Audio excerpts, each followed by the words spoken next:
What's happening to God? Growing numbers of people around the world say he's gone away, or it doesn't matter, or it doesn't exist at all, and I'd like to understand why. My name is David Voas. I'm a professor of social science at University College London. I do research on religious change in the modern world. You'll be aware that religion is in decline across Europe, North America, and in many developed countries elsewhere. Whether measured by belonging, believing, worshipping, or seeing it as important, religion is losing ground. And those facts corroborate what's called the secularization thesis. The idea, as my friend Steve Bruce puts it, that modernization creates problems for religion, eroding its authority and undermining participation. What links modernization with religious decline? There have been quite a few suggestions. Once we come into contact with different beliefs and cultures, it's hard to take it for granted that we know the truth and everyone else is wrong. Prosperity gives us the freedom to choose our own worldview. Religion faces competition across all of its traditional functions. We now have secular specialists to heal us, teach us, marry us, counsel us, judge us, and so on. Today I want to focus on God. Some of what I say will come from my own research, but it's also based on decades of work by leading historians, sociologists, and survey researchers, and I'll be citing their books as I go along. The first point to make is that belief in God isn't a simple yes-no matter. We need to consider three distinct but related issues. The first concerns the substance of belief. What sort of God are we talking about? Even in the West, people have different images of God.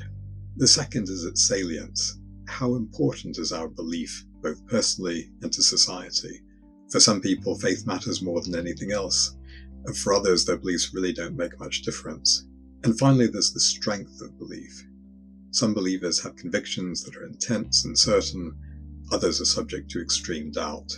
So there are degrees of belief. But in any case, this God that we do or don't believe in has changed over time. What's also changed is how important he is to what we do, to how we make sense of the world, to how and by whom we're governed, and so on. But let's start with the substance of belief. Is the Pope Catholic is the epitome of the silly question. But does the Pope believe in God? By the standards of centuries past, perhaps not.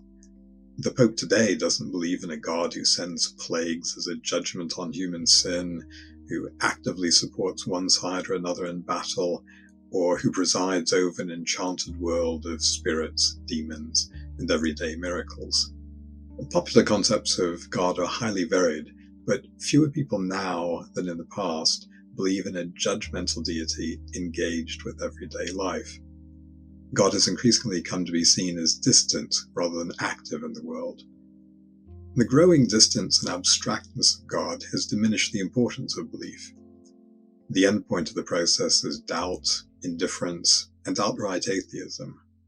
The idea that science and technology have reduced the scope for divine action is familiar. It's difficult for us to realize, though, how different the world seemed just 200 years ago, before Lyell explained the history of the Earth and Darwin explained the origin of species. Now it's almost impossible for someone raised in a highly developed society to believe in an enchanted world in which God or spiritual forces are constantly interacting with our daily lives, though American football players seem to credit the Almighty on a regular basis. The situation is different elsewhere. See, for example, Paul Gifford's fascinating account of how pervasive the supernatural worldview continues to be in much of sub-Saharan Africa. But it's hard to see magic and spirits coming back in the West. A God has come to be seen to seem less personal, less involved, more abstract and more distant. And as people view God as indifferent to them, they become indifferent to God. There's concrete evidence for this hypothesis from the Baylor Religion Survey in the United States. The less involved God seems to be in daily life, the less frequently people pray. Take the statement, God is concerned with my personal well-being. Survey respondents could strongly agree, disagree, or strongly disagree. Even excluding non-believers, among respondents who strongly disagreed that God was concerned about them, A majority never pray. Of those who strongly agree that God is concerned, nearly half pray several times a day.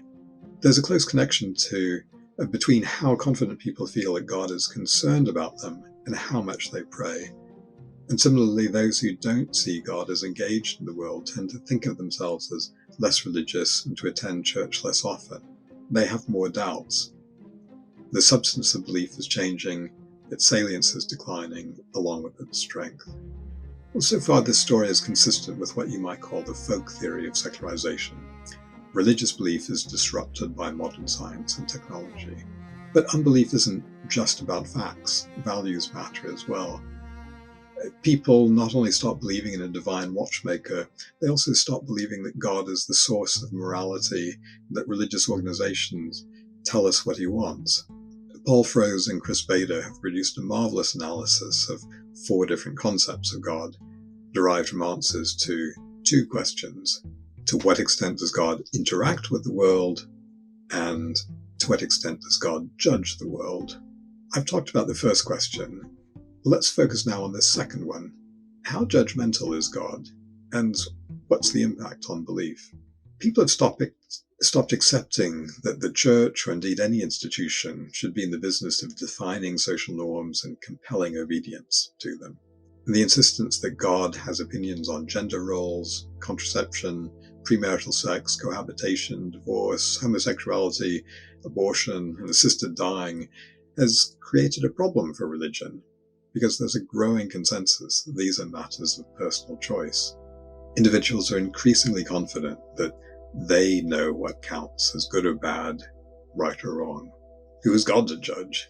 Some people would like to see him instead as kind and accepting and benevolent, but it's hard to square that with natural disasters that kill thousands of children. It's easier to imagine that he isn't involved in the world or concerned about private choices. The upshot is that God is in a bind. If he's active and strict, people don't believe in him. But if he's distant and impersonal, then people don't care about him. At some point, skepticism becomes complete. In a paper originally presented at a conference in the year 2000, I argued that what I called the secular transition is inseparable from other transitions that constitute modernization. I predicted that secularization would spread across the world in essentially the same order as the demographic transition, pointing out that the regional pattern of secularization in Europe corresponds closely to that of declining birth rates. The same is true in South America, where Uruguay led the way in both the fertility and secular transitions. And note that Ireland's entered the 1980s with the highest marital fertility in the developed world, but has subsequently undergone a compressed demographic transition and rapid secularization. I suggested that secularization is analogous to fertility decline without proposing a direct causal connection, except insofar as both are products of modernization. The historian Callum Brown went further in 2012, claiming that the 1960s saw 3 of the greatest social changes in the West: secularization, falls in fertility and marriage, and a revolution in women's lives. To quote him, "The hypothesis of this book is that the incidence and spread of these 3 trends from the 1960s were intimately and causatively interconnected." Another historian, Philip Jenkins, has shown how declines in fertility have been accompanied by declines in religious faith around the world, and to quote him, "Changes in sexual morality above all were powerful drivers in the movement away from religion. The harder the churches fought to resist those changes, the more they undermined their own prestige and power." And finally, the late, great Ron Inglehart, political scientist and leader of the World Values Survey, wrote that, to quote, "If pro-fertility norms come to be seen as outmoded and repressive, their rejection also brings rejection of religion." Inglehart suggested that while in the past religious adherents promoted traditional values, especially around gender, family formation, and sexuality, today the rejection of traditional values undermines religious commitment. So let's sum up. Religious belief can vary in its strength, its salience, and its substance. Even believers recognize that the concept of God has changed over time. But the image of God, active and judgmental or distant and detached, connects to how important he seems, and indifference leads to unbelief. We find it increasingly hard to conceive of a divine being who intervenes in everyday life or world affairs. But we also dislike the idea of being dictated to by agents of a higher power who doesn't share our values. There are many other reasons that religion is in decline, but erosion of belief is one of them. God is fading out of view. Appropriately, it's time to say goodbye, a word that derives from God be with you. That's a phrase from which God has disappeared. Goodbye. If you'd like to support me in creating more of these types of videos, you can do so by donating to the channel through our Patreon page. This will also give you early access to videos and channel updates. You will also get access to our Discord server, where you can participate in discussions and debates with other members of our community. You can check it out by clicking the link in the video description.